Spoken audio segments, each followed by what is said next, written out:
Welcome to my Ipv3li circuit board. Now, I've been having switch trouble again.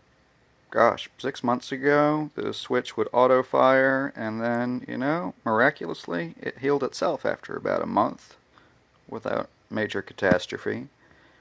But now, more switch issues. I have pulled the switch apart. See, we got your clicky bit.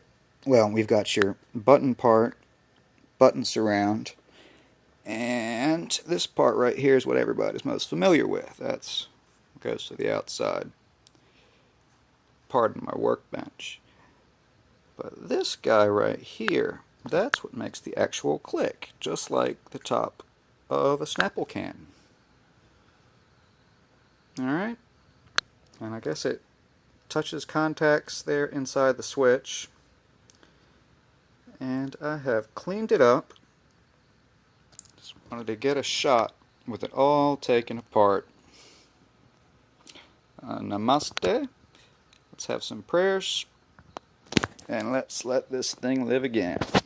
Alright. Take two. So we got it back together. That part at least.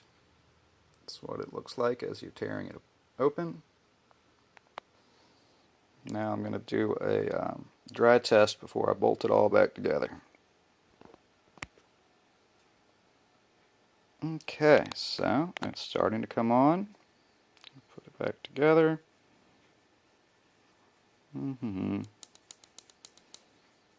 Yay! It actually worked, just clicking it. Huzzah, huzzah, huzzah. So, we need to switch it to standard. I want to check these coils out because I had started using my backup Noisy Cricket. Well, homemade Noisy Cricket. You guys keep calm, big on. Then we got power. The new standard in job site dust collection with ultra durable steel construction. But that works 10,000 times better. Its automatic self-cleaning technology keeps filters clean, delivering. Skip, add, pause. Pardon that nonsense. Yeah, YouTube videos are good for inspiration for tearing into stuff. Somebody else posted a video talking about taking the actual switch apart, but they didn't show it. So that's what it looks like. I'm really glad I did not have to take it apart and try to resolder one on, because the toroid on this SX333 is right behind the switch, and I don't want to have to mess with that. So I guess I'll show you all a little cloud or something.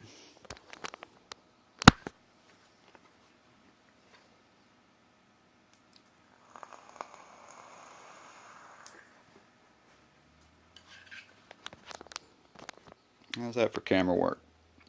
Alright, well, bolt it back up. Enjoy.